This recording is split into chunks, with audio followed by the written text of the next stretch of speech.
आत्महत्या से प्रभावित पश्चिम विदर्भ के 6 जिलों में लेक लाट की योजना लागू की जाए और मातृ वंदना योजना और भारी बारिश के कारण 90 करोड़ से अधिक 25% फसल बीमा अग्रिम का पालन अगले 2 दिनों में किया जाना चाहिए।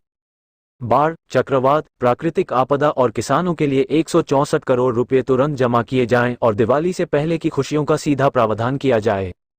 साथ ही बाढ़-शिटाकली, अकोट, अकोला तालुका में कई किसानों की राशि नहीं मिलने के संबंध में विधायक रणधीर सावरकर ने कहा। उन्होंने आज राजस्व, कृषि अधिकारी, बीमा कंपनी, स्वास्थ्य अधिकारी, किसानों की एक संयुक्त बैठक की और आक्रामक रुख अपनाते हुए किसानों को न्याय मिलना चाहिए, ये कहते हुए फसल बीमा कंपनी के अधिकारियों को आड़े हाथ लिया। अभियान चलाकर अकोला में प्रवेश करते ही किसानों को न्याय दिलाने और किसानों के सवालों पर अधिकारियों से संवाद कर दिवाली जैसा त्योहार मनाने के लिए राज्य सरकार, राजस्व विभाग, कृषि विभाग, फसल बीमा कंपनी की संयुक्त बैठक हुई। मध्य प्रदेश विधानसभा क्षेत्र में प्रत्याशियों के लिए कलेक्टर विजय पाटिल के साथ सभाकक्ष में निर्देश दिए गए। फसल बीमा कंपनियों की वर्तमान स्थिति को ध्यान में रखते हुए विधायक सावरकर के प्रयासों से 5 सितंबर को कलेक्टर अजीत कुंभार ने सभाकक्ष में बैठक कर 52 में किसानों को फसल बीमा की 25% राशि नकद भुगतान करने का अध्यादेश जारी करने के निर्देश दिए। जिले के मंडलों और इस संबंध में संभागीय आयुक्त श्रीमती निधि पांडे ने भी फॉलोअप किया था। विधायक सावरकर ने राज्य सरकार को एक प्रस्ताव भेजा था। साथ ही फसल बीमा कंपनियों की आपत्ति का मामला खारिज किए जाने के अनुरूप फसल बीमा कंपनी ने अकोला जिले सहित राज्य के 6 जिलों को 25% राशि देने पर सहमति जताई है। बोर्ड से मदद देने की मांग की और इसमें किसी भी बोर्ड के साथ अन्याय न किया जाए और अब तक सहायता क्यों नहीं दी गई, दिवाली के लिए किसानों के खाते में राशि डाली जाए। इसके अलावा जून से जुलाई में भारी बारिश और बाढ़ के कारण फसलों को काफी नुकसान हुआ। इस संदर्भ में राज्य सरकार ने 3 अक्टूबर 23 को अध्यादेश जारी कर निधि स्वीकृत की और रिपोर्ट भेजी कि अकोला जिले के कुल 640 गांवों में से 2,591 किसानों को नुकसान हुआ है।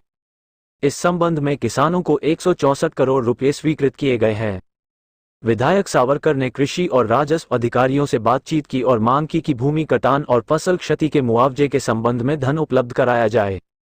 राज्य के उप मुख्यमंत्री देवेंद्र फडणवीस ने 23 मार्च को बजट पेश करते हुए पंचामृत के माध्यम से कई योजनाएं लागू की, जिनमें से महिलाओं के लिए बस रियायत और लेक लाड़की योजना जैसी कई योजनाएं राज्य सरकार द्वारा लागू की गई है। लेक लाड़की योजना से जिले के 2,10,284 लाभुकों को लाभ मिलेगा। विधायक सावरकर ने जिले के 1,31,541 और 2,94,013 सफेद कार्ड धारकों की योजना मुख्यमंत्री एकनाथ शिंदे, उप मुख्यमंत्री फडणवीस, विधायक सावरकर ने अजित पवार से संपर्क कर अकोला, अमरावती, बुल्ढाना, वाशिम, वर्धा, यवतमाल में आत्महत्या के पीड़ितों को प्राथमिकता देने का अनुरोध किया है और जिले में परिवारों की जानकारी के साथ साथ आनंद शिधा योजना और मातृवंदना योजना की समीक्षा की है।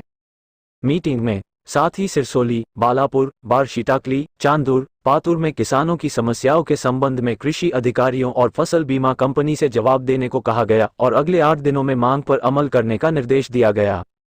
इस संदर्भ में सावरकर ने राज्य और जिला अधिकारियों से बातचीत की और निर्देश दिया कि किसानों को परेशानी नहीं होनी चाहिए। इस समय रेजिडेंट डिप्टी कलेक्टर विजय पाटिल ने भी बीमा कंपनी के अधिकारियों को निर्देशित किया। इस अवसर पर कृषि अधिकारी शंकर किदवे, भाजपा संगठन महासचिव माधव मानकर, प्रवक्ता गिरीश जोशी, नितिन लांदे, स्वास्थ्य अधिकारी गर्वे, खाद्य आपूर्ति अधिकारी काले, तहसीलदार पवन पाटिल, सहायक कृषि अधिकारी वाशिमकर, बीमा कंपनी के भालेराव, प्रभा सबिन और सचिन अर्थले, वैभव हरने, नरेंद्र शर्मा, दिगंबर ठाकरे, भूषण ठाकरे, तेजराव इंगले, वसंत इंगले, राजेश नागामते, मधुकर पाटकर, दातू पाटिल गावरे, दिगंबर गावंडे उपस्थित थे। NTN न्यूज के लिए अकोला से MD जुनैद की रिपोर्ट।